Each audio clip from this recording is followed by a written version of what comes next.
Kita boleh sapa samping kiri dan kanan kita. Aku bersuka cita melihatmu di sini.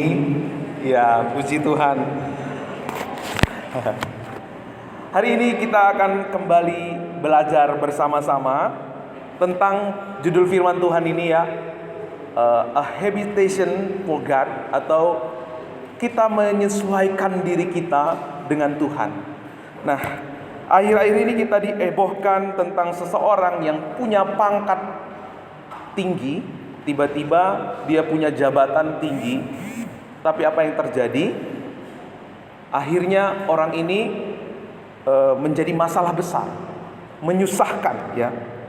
Karena apa? Karena menginginkan pangkat yang tinggi tapi belum cukup sesuai dengan kedewasaan serta karakter yang memadai, akan menjadi ambisi yang membahayakan orang lain. Harus sesuai, jabatan dan karakter harus sesuai. Demikian Bapak Ibu dengan kehidupan kita di dalam Tuhan. Gereja tanpa menyesuaikan diri dengan Allah tidak mungkin menjadi gereja yang menjadi berkat. Akan menjadi gereja yang dikuasai oleh tradisi, akan menjadi gereja-gerejaan. Kita nggak mungkin bisa berkata kepada Tuhan, Tuhan yang menyesuaikan diri dengan saya. Mauku kan begini Tuhan, mauku kan begini. Makanya ibadah itu Bapak Ibu bukan maunya kita. Ibadah itu bukan untuk diri kita, tetapi ibadah itu untuk Tuhan. Maka ukuran ibadah kita haruslah sesuai dengan firman Tuhan. Kita yang menyesuaikan diri dengan Tuhan, bukan Tuhan yang menyesuaikan diri dengan kita. Ketika kita melihat panggilan Abraham di sini sungguh luar biasa. Ketika saya melihat perikop ini, selalu ada sesuatu yang baru yang Tuhan tunjukkan, yang memberi kita kekuatan untuk hari demi hari berjalan di dalam rencananya. Alkitab berkata di dalam Roma 12 ayat 2, janganlah kamu serupa dengan dunia ini. Tuhan memanggil saudara dan saya untuk berbeda dengan dunia ini. Kenapa Abraham Tuhan panggil dari tanah Haran, dari keluarganya, untuk keluar dari negerinya kepada negeri yang Tuhan ingin tunjukkan? Kenapa? Kenapa Tuhan bilang pergilah? Apakah arti panggilan Allah atau pilihan Allah dalam hidup kita? Apakah hari ini saudara sudah mengerti arti panggilan Tuhan? Apakah setelah kita sekian lama menjadi orang Kristen, kita sudah melihat, kita sudah merasakan betapa indah, betapa bangganya kita menjadi orang-orang yang dipanggil oleh Tuhan? Tuhan berkata kepada Abraham, pergilah. Kenapa?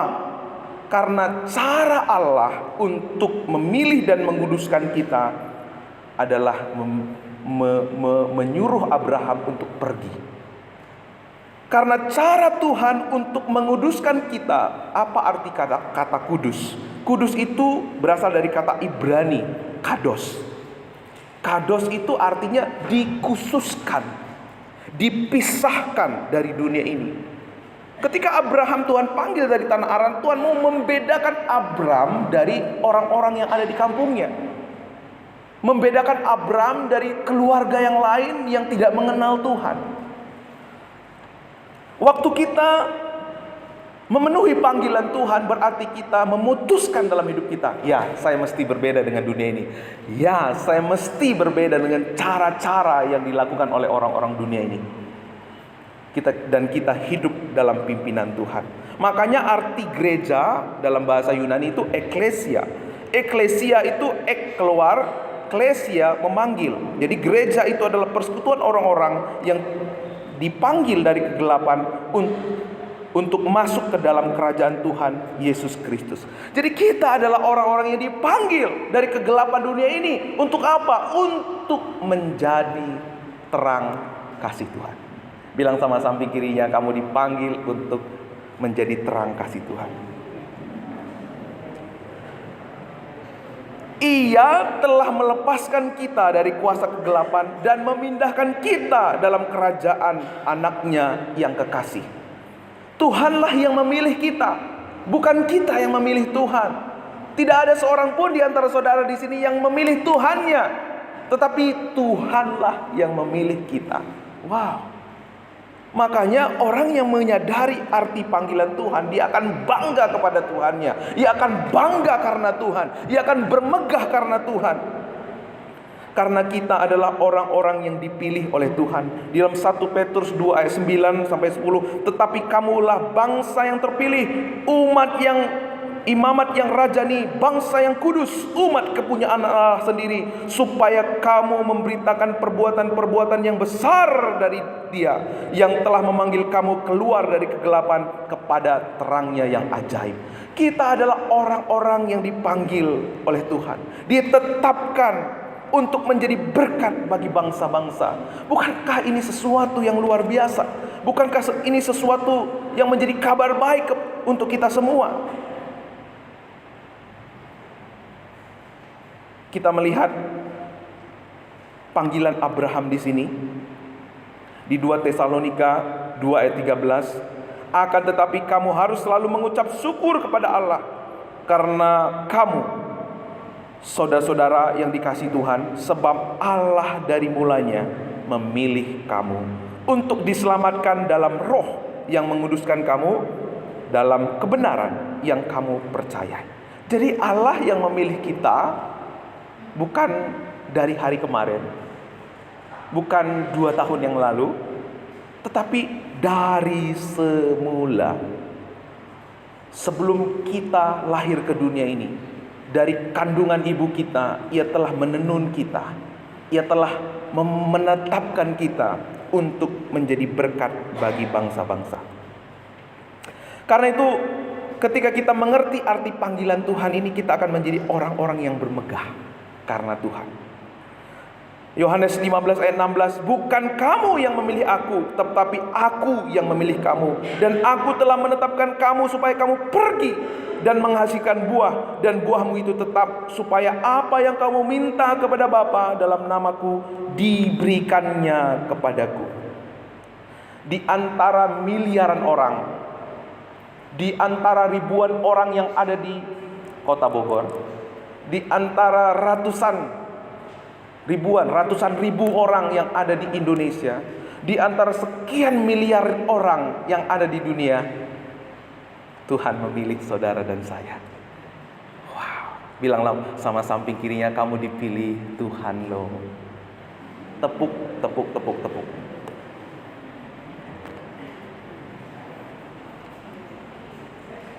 Kamu dipilih Tuhan. Kita adalah orang yang dipilih Tuhan. Bagaimana perasaan saudara? Bagaimana perasaan Ibu Silayen ketika Pak Jokowi datang ke Ciampea? Lalu waktu itu ia memilih hanya Ibu Silayen yang dipilih untuk dibawa ke istana. Kira-kira gimana, Bu? Apa yang Ibu rasakan waktu Jokowi akan memanggil Ibu untuk makan di istana? Pasti Ibu terharu. Pasti Ibu waktu mau tidur aja senyum-senyum. Betul gak, Bu? Nah, ini yang memanggil kita lebih dari Pak Jokowi, lebih dari siapapun yang ada di dunia ini. Yang memilih saudara dan saya adalah Tuhan Allah sendiri. Efesus 1 ayat 4, sebab di dalam Dia Allah telah memilih kita sebelum dunia dijadikan, supaya kita kudus dan tak bercacat di hadapannya. Itulah sebabnya Abraham dipanggil dari tanah Haran, dari keluarganya yang menyembah berhala, dipisahkan dari mereka untuk dikuduskan, untuk menjadi umat yang tidak bercacat celah di hadapan Tuhan. Kita melihat di sini waktu Tuhan memanggil Abram, Tuhan tidak kasih map ya, Google Map. Tuhan nggak kasih map kepada Abram. Tuhan tidak bilang nanti ke sini ya, ke kampung Sikem, lalu nanti kamu ke Mesir dulu, lalu setelah itu baru jalan lagi, lalu nanti kalau kau udah sampai di kanan-kanan, nah itulah itu dan nanti ada di situ sumur. Tuhan nggak bilang begitu. Waktu kita mau memenuhi panggilan Tuhan, Tuhan tidak kasih kita cara, arahan, tuntunan, atau pembekalan. Sama seperti ketika Tuhan Yesus mengutus murid-muridnya, kalau kamu pergi, jangan bawa perbekalan. Sampaikan salam kepada rumah itu dan beritakanlah Injil di sana. Jadilah berkat di sana. Apa artinya Bapak Ibu? Waktu kita memenuhi panggilan Tuhan yang kita pelajari di sini apa? Jangan pernah kita menggantungkan panggilan kita mengikut Tuhan dengan cara, metode, dengan apa lagi? Dengan pengalaman kita. Karena Tuhan mau kita mengikuti Dia bukan berdasarkan itu semua, tetapi berdasarkan tuntunan Tuhan. Inilah yang dimaksud dengan iman. Kita mengikut Tuhan itu dengan iman, bukan mengandalkan cara, strategi, metode, kekuatan kita atau pengalaman kita. Karena kalau kita mengandalkan semuanya itu, kita akan menjadikan itu semua menjadi berhala dalam hidup kita. Karena manusia cenderung mengandalkan pengalamannya, mengandalkan pengetahuannya, mengandalkan kekuatannya. Sehingga waktu berhasil, siapa yang dimuliakan? Siapa yang dimuliakan? Diri sendiri. Meskipun kadang-kadang orang mengatasnamakan itu Tuhan, tapi kita memuliakan diri sendiri. Karena kalau kita mengandalkan semuanya itu, maka kita akan memberhalakan cara. Kenapa Tuhan tidak bekerja di dalam gereja-gereja tradisi? Karena apa? Yang diutamakan di gereja itu bukan tuntunan Tuhan, tapi tradisi gereja. Tahukah Bapak Ibu, ada gereja yang berantem gara-gara meja, posisi meja di ibadah. Berantem. Kita biasanya meja bukan di sini, Pak. Meja itu di atas. Si A bilang, enggak di bawah. Aku maunya di bawah. Enggak, aku maunya di atas. Berantem. Gara-gara meja. Kenapa? Karena paradigma. Ini tantangan kita di dalam kita memenuhi panggilan Tuhan. Jangan kaku. Karena Tuhan kita gak pernah kaku. Dia kreatif. Bener gak? Makanya kita bergantung sama tuntunan Tuhan. Tuhan sudah memberikan kita firman-Nya. Ada Roh Kudus yang menuntun kita, yang memberi kita kepekaan. Nah, Tuhan mau kita hanya mengandalkan Dia, tuntunannya. Waktu kita melihat Tuhan Yesus ada di dunia, Dia tidak menyembuhkan orang dengan satu cara, tetapi dengan cara-cara, dengan banyak cara. Supaya apa? Kita tidak memberhalakan cara-cara itu. Waktu Dia menyembuhkan orang buta, diludahin lumpur, diaduk-aduk, sembuh. Tapi tidak dilakukan untuk menyembuhkan orang yang tuli. Kenapa? Karena besok-besok kita semua ini cari lumpur. Kemana? Cari lumpur, Pak. Tolong dong, ludah saya udah habis, tolong ludahin dulu gitu kan. Mengandalkan cara. Waktu kita memenuhi panggilan Tuhan, kita harus bergantung kepada Tuhan. Tapi sering sekali waktu kita memenuhi panggilan Tuhan dalam hidup kita sulit untuk pergi. Kenapa? Karena kita melihat kelemahan kita. Karena kita melihat kekurangan kita. Karena kita melihat kegagalan kita di masa yang lalu. Karena kita melihat keterbatasan kita sebagai manusia. Pak, gak mungkin Pak saya ngikut Tuhan dengan baik. Saya masih begini, saya masih begitu, saya masih begini. Kita belajar dari seorang Abraham. Tuhan justru memilih seorang Abraham yang mandul. Tuhan justru memilih seorang Abraham yang apa? Yang gak taat. Tuhan suruh dia ke tanah Kanaan, malahan dia nongkrong di Sikem. Tuhan suruh dia ke tanah Kanaan, malahan dia pergi ke Mesir. Gak taat. Kalau orang dunia mungkin berkata, sia-sia kamu ke gereja. Besok kamu gak usah ke gereja. Besok kamu gak usah melayani Tuhan. Sia-sia. Akhirnya membunuh iman seseorang itu. Tapi saudara-saudara, Tuhan tidak memperlakukan saudara seperti orang-orang dunia. Kenapa? Dia melihat kita semua ada dalam proses. Sama seperti Abraham. Ia melihat Abraham penuh dengan kekurangan. Sebab Dia memilih Abraham bukan karena kelebihannya, sebab Ia memilih Abraham bukan karena keunggulannya, malahan Tuhan memilih Abraham karena kekurangannya. Jadi kalau hari ini saudara merasa saudara penuh dengan kekurangan, penuh dengan keterbatasan, saudara-saudara, Tuhan tidak membuang saudara. Tuhan memilih saudara. Amin. Kita belajar minggu yang kemarin, Tuhan justru memilih seorang Yakub, seorang apa? Seorang apa Yakub? Penipu. Tuhan justru memilih seorang Musa yang tidak pintar berbicara. Tuhan justru memilih Sarah si mandul. Tuhan justru memilih Zakeus, orang pendek, seorang pemungut cukai. Tapi semuanya itu tidak menjadi alasan Tuhan untuk menolak mereka. Dan kalau hari ini saudara punya kekurangan, punya kelemahan, itu bukan menjadi alasan Tuhan untuk tidak memilih saudara, untuk tidak memberkati saudara. Justru karena kelemahan saudara, justru karena dosa-dosa kita lah Dia datang ke dunia. Mungkin hari ini ada di antara kita tertuduh ya, aduh saya nggak bisa ikut Tuhan, saya penuh dengan keterbatasan. Ditambah lagi dakwaan oleh orang-orang yang dekat dengan kita, kamu sia-sia melayani Tuhan, kamu percuma melayani Tuhan. Hari ini ada kabar baik buat saudara. Tuhan tidak membuang saudara, Ia mengasihi saudara, Ia datang untuk berjumpa dengan saudara. Tantangan yang kedua yang sering menghalangi kita untuk memenuhi panggilan Tuhan apa? Tadi saya sudah sampaikan ya, tradisi, paradigma, pikiran, perasaan, dan cara-cara lama. Jangan kita fokus kepada diri kita. Kalau kita fokus kepada diri kita, kita tidak pernah bisa menyesuaikan diri kita dengan Tuhan. Kita sedang berkata, Tuhan dong yang sesuaikan dengan diri Tuhan dengan saya. Nggak bisa. Jadi maunya kita yang harus menjadi maunya Tuhan. Ya, yang Tuhan siapa? Yang tebus kita siapa? Kan Tuhan. Berarti pikiran Tuhan, perasaan Tuhan yang harus ada pada kita. Makanya Alkitab katakan, hendaklah kamu menaruh pikiran dan perasaan di dalam Kristus Yesus. Kita harus bersandar kepada pikiran, perasaan, dan cara-cara yang Tuhan sudah tetapkan buat kita. Dalam 1 Petrus 2 ayat 9 sampai 10, Tuhan tidak memilih orang yang mampu, tetapi Tuhan memampukan orang yang dipilihnya.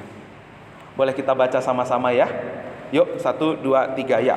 Tuhan tidak memilih orang yang mampu, tetapi Tuhan memampukan orang yang dipilihnya. Apakah hari ini saudara merasa tidak mampu melayani Tuhan? Justru itu yang akan membawa saudara dimampukan oleh Tuhan. Justru orang yang merasa mampu melayani Tuhan karena pengalamannya, karena kepintarannya, di situ kita tidak akan pernah mampu melayani Tuhan dengan baik. Makanya konsep di dalam Tuhan itu berbeda, pola pikir di dalam Kristus itu berbeda. Karena itu kita perlu terus membaharui akal budi kita. Tuhan mau kita berubah dalam pembaruan akal budi dan pikiran kita. Tuhan justru memilih orang yang bodoh bagi dunia ini untuk dipilih Allah, untuk memalukan orang-orang yang berkhidmat. Dan apa yang lemah bagi dunia ini dipilih Allah untuk memalukan apa yang kuat. Dan apa yang tidak terpandang dan hina bagi dunia ini dipilih Allah. Bahkan apa yang tidak berarti dipilih Allah untuk meniadakan apa yang berarti. Tuhan mau memakai kelemahan saudara dan saya, keterbatasan kita, supaya Ia menyatakan kekuatannya, supaya Ia menyatakan kuasanya, pekerjaannya. Sehingga waktu saudara melihat saya yang penuh dengan kelemahan, tapi dipakai Tuhan, saudara berkata, ini bukan Pak Kasta. Ini bukan Pak Kasta. Ini karena Tuhan. Sehingga tidak seorang pun di antara kita yang mencuri kemuliaan Tuhan. Haleluya. Amin. Di sini kita melihat ada 3 kali aku akan. Allah berkata kepada Yakub, aku akan. Aku akan. Artinya apa di sini? Dia yang akan bertindak, Dia yang akan bekerja, Dia yang akan melakukan, Dia yang akan menyelesaikan, mengerjakan semua yang menjadi keperluan dan kebutuhan kita. Ini semua tergambar di dalam apa yang Yesus lakukan di atas kayu salib. Sudah selesai. Dia yang menyelesaikan segala sesuatu buat saudara dan saya. Karena itu orang-orang yang datang kepada Tuhan dengan kelemahan dan keterbatasannya, ia selalu akan berserah kepada Tuhan. Ia tidak lagi memandang kekuatannya, ia tidak lagi mengandalkan apapun dari dirinya. Karena apa? Semuanya itu bukan lagi tentang diri kita, tetapi tentang Tuhan. Kita akan melihat, aku hanya alat Tuhan, jadi aku mau mengandalkan Tuhan. Seperti pujian tadi kita katakan, ku mau sepertimu Yesus. Kita ini adalah bejana hati, bejana tanah liat, hanya alat Tuhan. Apa yang pernah kita bisa banggakan kalau kita hanya alat Tuhan? Kita hanya bermegah karena Tuhan yang membentuk kita menjadi alat yang berarti, berguna buat banyak orang. Kenapa Tuhan justru memakai kita dalam kelemahan dan keterbatasan kita? Supaya kita tidak hidup lagi untuk mengandalkan kekuatan kita, tetapi mengandalkan kekuatan Allah. Karena di kayu salib, Ia sudah mengerjakan buat kita berkat. Ia sudah mengerjakan buat kita penerimaannya. Ia sudah mengerjakan buat kita kasih-Nya yang besar. Sehingga saudara dan saya tidak lagi bekerja, tidak lagi hidup bagaimana supaya saya dikasihi, bagaimana supaya saya diterima, bagaimana supaya saya diberkati. Karena kalau saudara dan saya hidup dengan cara demikian, kita sedang hidup untuk diri kita sendiri. Kita tidak pernah hidup untuk Tuhan, meskipun kita mengatasnamakan Tuhan. Tetapi waktu kita mengerti, Tuhan memanggil kita bahwa Dia yang akan bertindak, bahwa Dia yang akan memberkati kita, Dia menjamin semua yang kita perlukan. Sehingga saudara dan saya tidak lagi bekerja untuk hanya sekedar berkat. Supaya saudara dan saya bekerja tidak hanya sekedar supaya orang mengakui saya, menghormati saya. Karena penghormatan itu, berkat itu, Tuhan sudah jamin di atas kayu salib. Sehingga kita tidak pernah lagi bekerja untuk itu semua. Karena Tuhan yang mengerjakan buat kita. Kita hanya bekerja untuk maksud dan tujuan Tuhan. Ada amin? Wow, ini kebenaran yang seharusnya membebaskan saudara dan saya. Ini seharusnya kebenaran yang menggairahkan kita untuk lebih lagi semangat dalam mengiring Tuhan, mengejar panggilan Tuhan di dalam kehidupan kita. Tuhan sudah mengerjakannya bagi kita. Tuhan sudah menyelesaikan apa yang tidak pernah kita selesaikan. Tuhan sudah menjadikan kita apa yang kita tidak pernah bisa menjadi. Supaya Allah menyatakan kasih-Nya, kekuatan-Nya lewat mereka yang lemah. Sehingga waktu kita bekerja, hidup, dan kita berhasil, Tuhan dimuliakan di sana. Bagaimana kita menghidupi panggilan Allah supaya kita bisa hidup dalam panggilan Allah? Kita bisa lihat di ayat yang ayat berapa itu? Bunyinya, maka didirikannya lah di situ mezbah bagi Tuhan yang telah menampakkan diri kepadanya. Ayat berapa itu? Ayat yang ke-8. Lalu ia mendirikan di situ mezbah bagi Tuhan dan memanggil nama Tuhan. Apa artinya mendirikan mezbah? Artinya di sini mendirikan mezbah, seorang Abram sedang membangun hubungannya dengan Tuhan.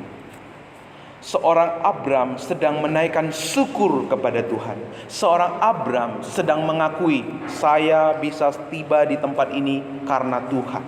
Saya bisa menikmati berkat-berkat ini bukan karena kekuatan saya, tetapi karena Tuhan. Karena itu betapa penting kita membangun mezbah dalam kehidupan kita, dalam keluarga kita, dalam kehidupan kita bergereja. Ketika kita melihat apa yang dilakukan Abram, dikatakan di ayat yang 9, sesudah itu Abram berangkat dan makin jauh ia berjalan ke tanah Negeb. Apakah yang memampukan seorang Abram untuk berjalan lebih jauh? karena ia membangun mesbah dalam hidupnya. Saya percaya yang membuat ibu-ibu semangat melayani Tuhan, kemarin sukses ya acara HUT GGBI, itu karena apa? Karena ibu-ibu kita rajin membangun mesbah Tuhan. Amin.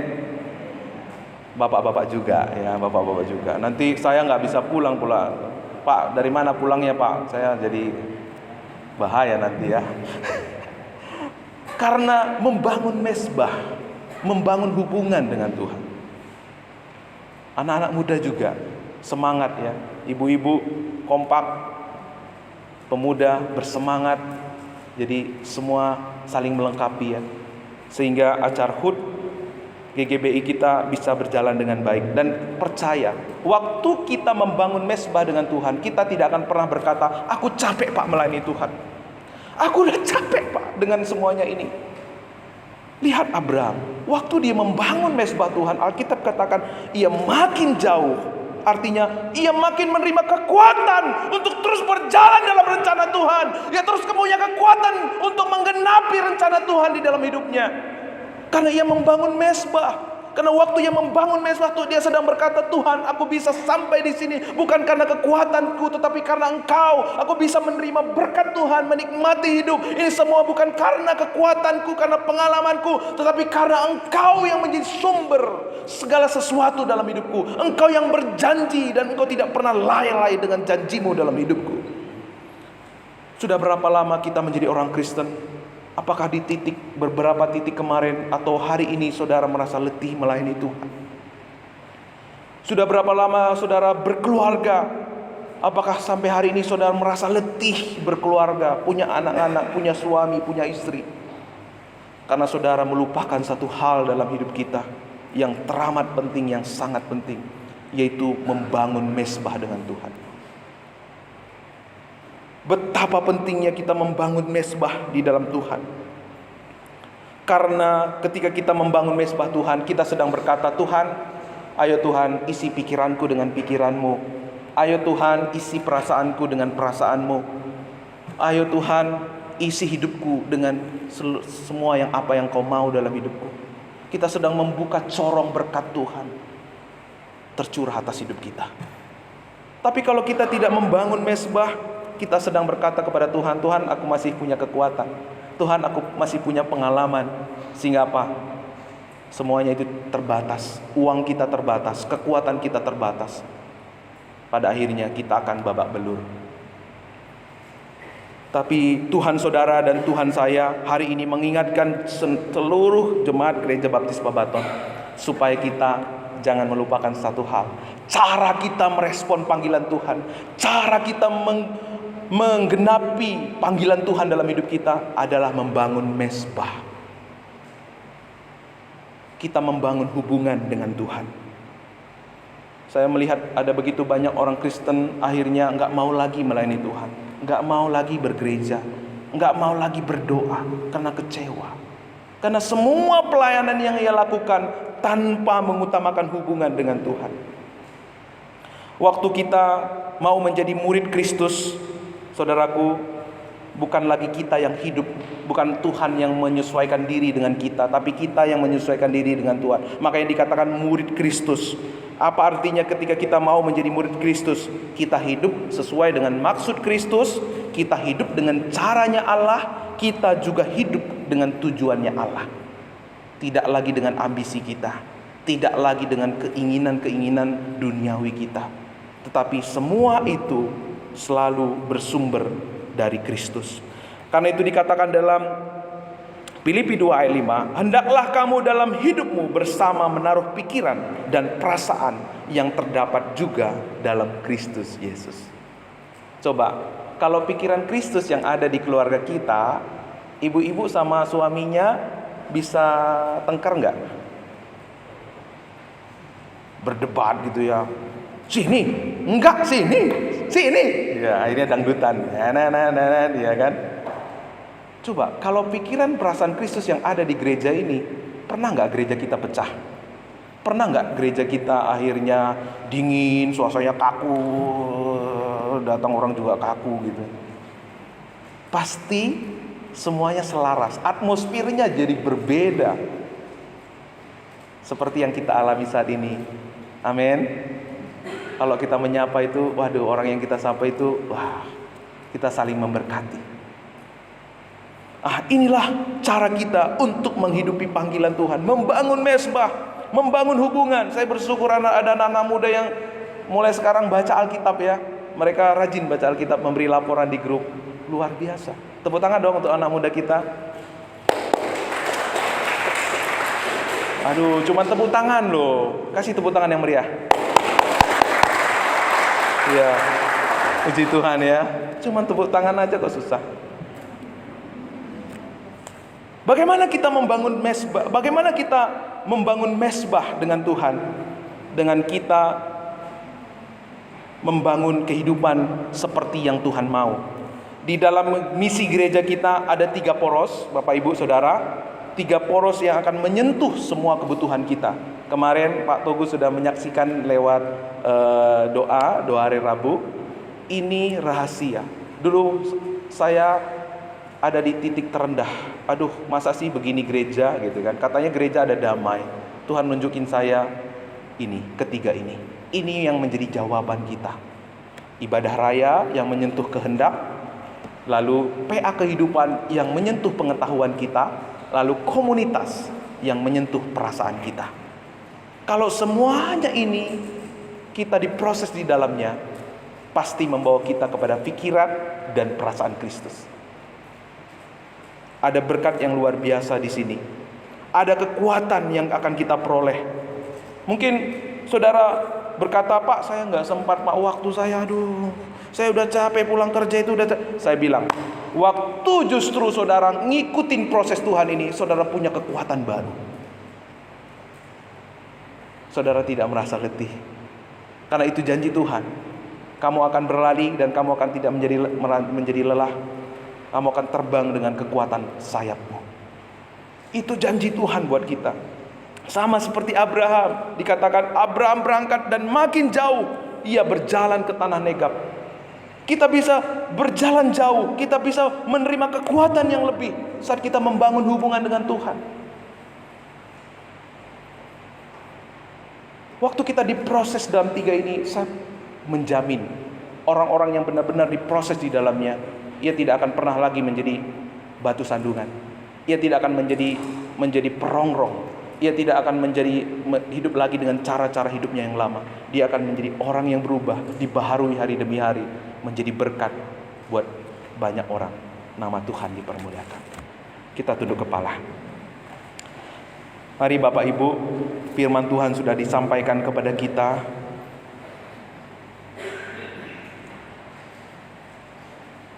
Saudara yang selama ini belum mengerti arti panggilan Tuhan, mari hari ini sadari bahwa Tuhanlah yang memilih dan menetapkan saudara untuk menjadi umat milik kepunyaannya. Ialah yang memisahkan kita dari dunia ini. Dan ia memilih kita dari sekian ribu orang, sekian ratus ribu orang, sekian miliar orang di dunia ini. Dan dia memilih saudara dan saya untuk ditetapkan menjadi berkat, diberkati dan menjadi berkat.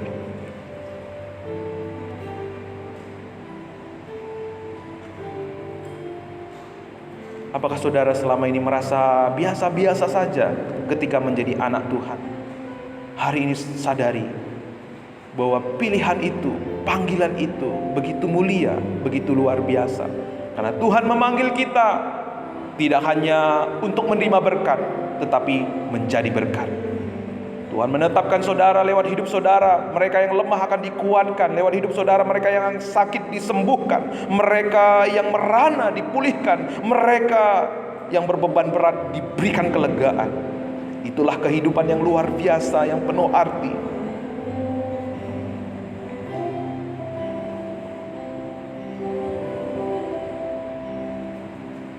Mari koreksi diri kita masing-masing. Apakah di waktu-waktu yang lalu atau mungkin saat ini saudara mulai merasa lelah melayani Tuhan, sudah merasa letih melayani Tuhan, sudah merasa kosong, hampa hatinya. Tidak ada lagi gairah, tidak ada lagi semangat. Hari ini satu hal yang Tuhan mau lewat saudara, utamakan hubungan dengan Dia. Ambil komitmen untuk mengutamakan hubungan yang intim dengan Tuhan. Ambil satu langkah lagi lebih maju. Mungkin saudara setia membaca firman Tuhan, mungkin saudara setia untuk mengikuti sekolah minggu, mungkin saudara setia untuk jam doa. Ambil komitmen saat ini. Tuhan, aku mau memprioritaskan hubunganku dengan Engkau. Aku mau membangun mesbah di keluargaku bersama anak-anakku, istri dan suamiku. Minta kekuatan, sebab Dia yang akan memberkati saudara. Dia akan menopang saudara. Dia akan memberikan kekuatan kepada saudara.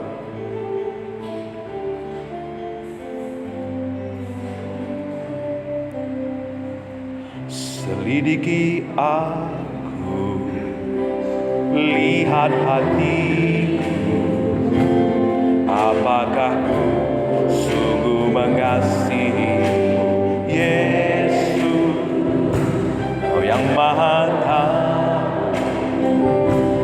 dan menilai hidupku. Tak ada yang tersembunyi bagi. Singer akan menaikkan pujian ini. Saya ajak Bapak Ibu untuk tetap tunduk kepala.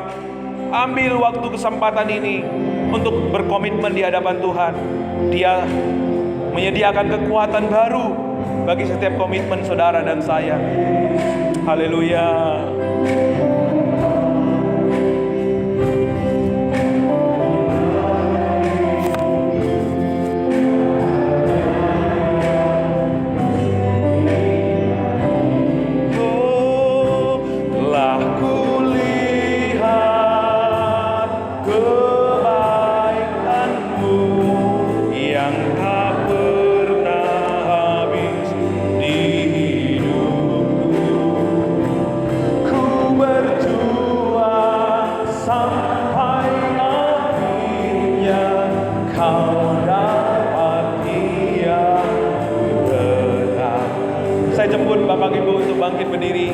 Kita katakan bersama-sama pujian ini. Selidiki aku Tuhan,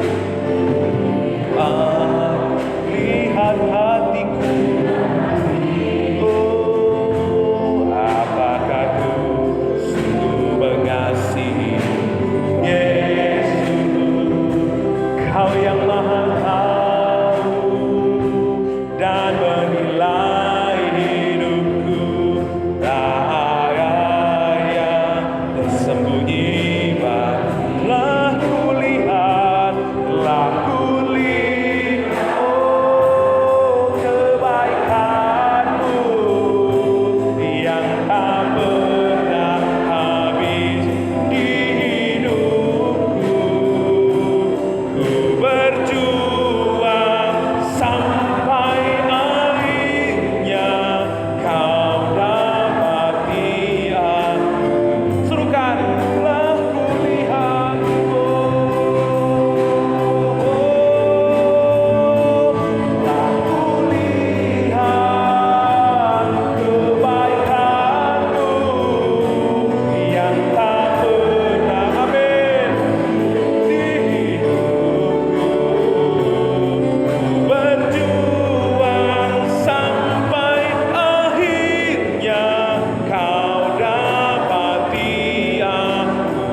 Memberkati setiap komitmen-komitmen yang lahir dalam hati setiap anak-anak Tuhan di tempat ini. Tuhan, Kau memateraikan firman-Mu. Hamba-Mu sudah berkata-kata ya Tuhan, tapi lebih daripada itu Tuhan, Engkau yang menyempurnakan firman-Mu dalam kehidupan kami. Terima kasih Tuhan, terima kasih. Kami percaya firman-Mu hidup dan berkuasa. memulihkan, membaharui, membangkitkan kami. Kami akan melihat pekerjaan Tuhan semakin nyata di gereja ini. Kami akan melihat panggilan Tuhan makin nyata dalam kehidupan pribadi lepas pribadi, sehingga nama Tuhan dipermuliakan. Terima kasih Bapa untuk firman-Mu. Di dalam nama Yesus kami berdoa. Amin. Silakan duduk Bapak Ibu.